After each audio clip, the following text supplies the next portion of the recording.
Hello.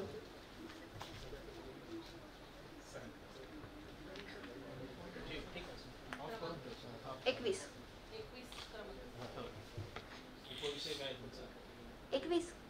उपविषय नव भारतासाठी नव महाराष्ट्र युवकांचे नेतृत्व. प्रतिपचंद्र लेखेव वर्धिष्णुर विश्ववंदिता शहाशिनो शिवशैषा मुद्रा भद्राय राजते.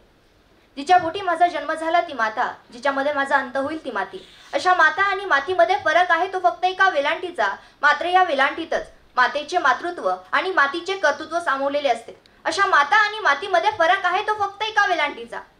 मात्र या वेलांटीतच मातेचे मातृत्व आणि मातीचे कर्तृत्व सामावलेले असते. अशा माता आणि मातीला प्रथमतः मी कुमारी कीर्तिवहीत विनम्र अभिवादन करते.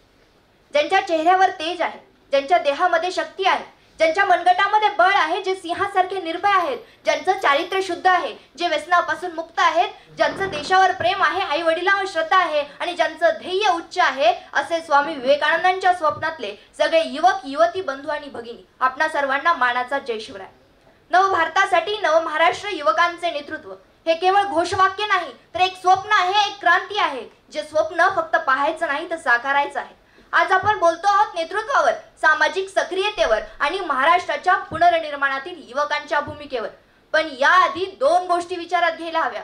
माझं नेतृत्व कोण करतंय आणि मी कोणाचं नेतृत्व करतोय. कारण नेतृत्व म्हणजे फक्त पुढे चालणं नाही, तर इतरांना घेऊन पुढे जाणं म्हणजे नेतृत्व होय. दादा हो, राजा करत्या राजाच्या पोटी राजा जन्माला येऊ शकतो. मात्र राजा म्हणून जन्माला आलेल्या व्यक्तीमध्ये राजा बनण्यासाठी आवश्यक असणारं कर्तृत्व जन्म घेऊ शकत नाही. हे कर्तृत्व कमवण्यासाठी मनगटात बळ असावं लागतं आणि हे बळ कुठं आणि कधी वापरायचं यासाठी बुद्धी असावी लागते. तरच तो स्वकर्तृत्वात लोकाभिमुख राज्यकर्ता होऊ शकतो. या आणि याच तत्वाने प्रेरित होऊन आजच्या युवकांनी नेतृत्व केले तर नक्कीच नव भारतासाठी नव महाराष्ट्र युवकांचे नेतृत्व ही उद्घोषणा सार्थ ठरेल. भविष्याच्या निर्मितीसाठी स्वप्नांपेक्षा चांगली गोष्ट असू शकत नाही. मोठी स्वप्न भविष्यासाठी अर्थातच त्याच्या निर्मितीसाठी आवश्यक ऊर्जा देतात. म्हणून भूतकाळापासून शिकायचं असतं, वर्तमानासाठी जगायचं असतं आणि भविष्याची आशा ठेवायची असते. दादा हो, ज्या मातीत आपला जन्म झाला, जो महाराष्ट्र आपल्याला घडवत आहे, त्या महाराष्ट्राप्रती आपलीही काही कर्तव्य आहेत. आपल्या कर्तृत्वातून त्याच्या प्रति कृतज्ञता व्यक्त करणं गरजेचं आहे. ही कृतज्ञता संवेदनशीलतेतून येत असते. आपल्या शरीरामध्ये हृदय नावाची गोष्ट आहे. त्या हृदयामध्ये ही संवेदना जन्म घेते.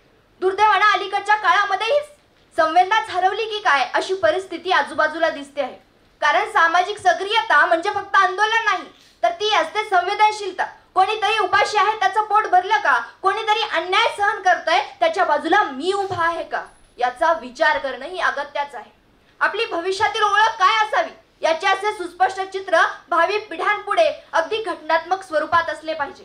ते चित्र प्रत्यक्षात आणण्यासाठी सर्वस्व पणाला लावणं, समाजाला दिशा देणं, समाजाची जडणघडण करणं, त्या चित्रातील तत्वांच्या विरोधी तत्वांशी अहिंसक संघर्ष करणं हे आपल्या भावी नेतृत्वांचे इतिहासकृत कर्तव्य आहे, जबाबदारी आहे आणि आव्हानही आहे. युवा पिढी म्हणजे नव्या विचारांची आणि आधुनिकतेची सांगड घालून पुढे जाणारी. आजचा तरुणच उद्याची दशा आणि दिशा ठरवणार आहे. पण आजच्या तरुणाईला गरज आहे ती आदर्श विचारांची, कार्यकुशल नेतृत्वाची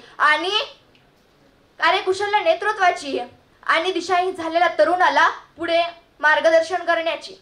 गदिमा शिक्षण, स्टार्टअप, डिजिटल क्रांती या तरुणांनी पुढे यावं लागेल. गदिमा म्हणतात, या देशासाठी मरावं हीच एक वाट असावी आणि जगावं देखील तर देशासाठीच जगावं. आजच्या तरुणांमध्ये विचार आहे, तंत्रज्ञान आहे आणि सगळ्यात महत्त्वाचं बदल घडवण्याची प्रेरणा आहे. स्वामी विवेकानंद म्हणाले होते, give me 100 energetic youths and I will transform India. आता प्रश्न असा आहे की आपण त्या 100 पैकी आहोत का? जिथं बुद्धी, विज्ञान आणि संस्कृती यांचा संगम होतो तिथं खऱ्या अर्थानं विकासाचं बीज रोवलं जातं. नव महाराष्ट्र म्हणजे फक्त स्मार्ट सिटी किंवा डिजिटल इंडिया नव्हे, तो आहे सशक्त मनाचा, संवेदनशील समाजाचा आणि प्रगल्भ नेतृत्वाचा महाराष्ट्र. असं म्हणतात, इतिहासाच्या पानामध्ये हरवून न जाता येणाऱ्या भविष्याकडे वाटचाल करावी. परंतु याच इतिहासात अशी काही सोनेरी पानं असतात जी की आपल्याला आपल्या चुकलेल्या मार्गांची जाणीव करून देतात आणि येणाऱ्या भविष्याचा मार्गही त्याच्या दिव्यत्वाने उजाळून टाकतात. असाच काहीसा तेजस्वी आणि ओजस्वी माझ्या महाराष्ट्राचा इतिहास आहे. महाराष्ट्र ही संतांची आणि वीरांची कर्मभूमी आहे. यवनांच्या जुलमातून मुक्त करणाऱ्या शिवछत्रपतींचं हिंदवी स्वराज्य केवळ इथंच निर्माण झालं. इथंच घोरपडीला दोर बांधून गड चढून जाण्याची तानाजीची किमया इथंच घडून आली. इथंच पुंडलिकासाठी देव धावून आला. हे सर्व झालं इतिहासातलं. वर्तमानाचं काय असा प्रश्न तुमच्या मनात आला असेल तर ऐका. महाराष्ट्र औद्योगिकदृष्ट्या पुढारलेलं राष्ट्र आजही देशात अग्रणी आहे. परकीय गुंतवणुकीसाठी अनेक देश महाराष्ट्राचीच निवड करतात. एवढंच नव्हे तर संपूर्ण जगाला भुरळ घालणारी चित्रनगरी इथंच आहे. विकसनशीलतेला दिशा देणारा विचार, समाजाला जोडणारा संवाद आणि तंत्रज्ञानाने समृद्ध करणारी कृती हेच आजच्या युवकांचं योगदान आहे. म्हणून आजच्या युवकांना मला सांगावंसं वाटतं, ध्येयाच्या वेदना मनाला होऊ द्या, ध्येयाच्या वेदना मनाला होऊ द्या, वार तुमचा प्रत्येक क्षणाला होऊ द्या, वार तुमचा प्रत्येक क्षणाला होऊ द्या. अशक्य सुद्धा म्हणेन शक्य आहे. इतका गर्व तुमच्या बुद्धीच्या मीपणाचं होऊ द्या, इतका गर्व तुमच्या बुद्धीच्या मीपणाचं होऊ द्या. नक्कीच विकसित महाराष्ट्राचं स्वप्न साकार झाल्याशिवाय राहणार नाही. धन्यवाद. जय हिंद, जय महाराष्ट्र.